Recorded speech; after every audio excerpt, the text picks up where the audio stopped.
What's good, YouTube? It's your boy, Blue Blood Sports TV, and I'm back at y'all with another one. Interesting boxing news. Interesting boxing news.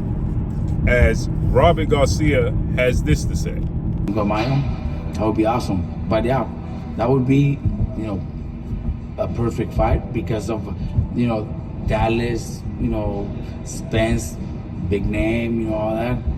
But I think the biggest fight out there is going to be against Boots. I think it's going to be against Boots because even Charlo, still a big fight, still a huge fight. But I think Boots is going to be the big fight that is going to happen. But even if it doesn't happen next, I think if it happens next, the way Eddie Hearn is pushing and the way the zone might be pushing for, it might be too soon for both. Ooh, okay. Especially Boots.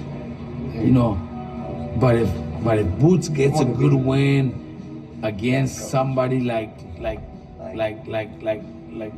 Spence, the Charlo name, something like that, then I think it could even turn into a way bigger fight 2 fights from now.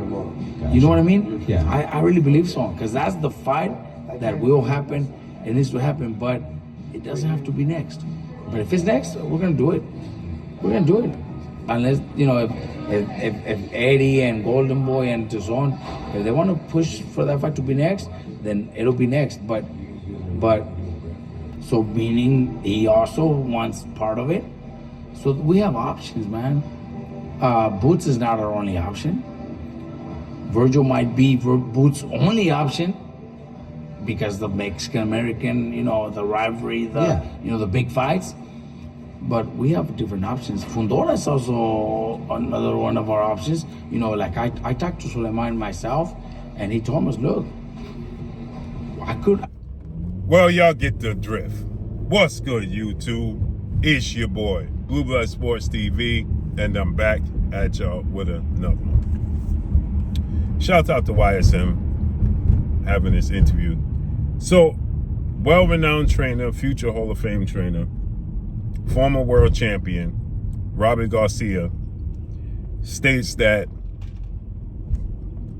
Vergil represents the Mexican-American fighter that the sport of boxing needs, and the African-American fighters need Virgil Ortiz to make big money. They need the Virgil Ortiz Mexican-American market for the African-American fighters to make big money, right?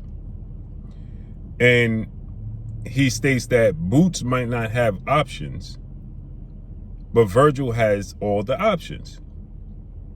Then he goes on to say if it was up to him, the fight that should be made is Virgil Ortiz versus Errol Spence at AT&T Dallas Cowboys Stadium in Dallas, and then Jerron Boots Ennis later on. But in the same token, in the same breath, saying that Jerron Boots Ennis is the biggest fight that could be made.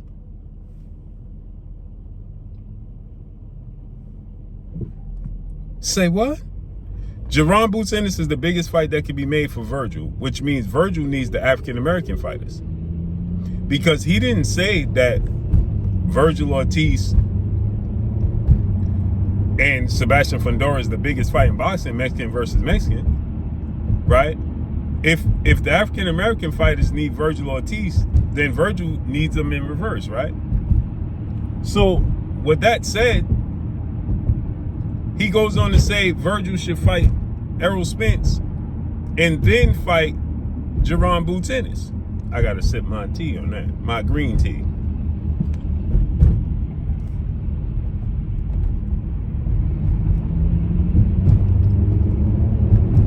Now I get what he's trying to say. That it'll build up, right?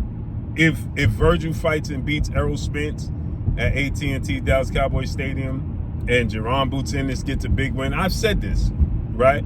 I've stated this, right? That is actually a good idea. That's actually a great idea. If Virgil Ortiz can get a fight with Errol Spence, AT&T Stadium, it's going to boost his status. And if Jaron Ennis was to fight Jamel Charlo, it'll bolster his status. But if it's the biggest fight in boxing right now, then how much bigger is it going to get? Maybe financially, it'll get bigger, right? The money might get bigger financially, right? Who's to say? Who knows? No one knows. So therefore, again, like he said, if we had to fight, we're gonna fight. Well, you ain't got no choice. Once that money is on the table, you got to fight. Right? But clearly, again, Virgil's team don't want this fight next. Clearly, they don't want it.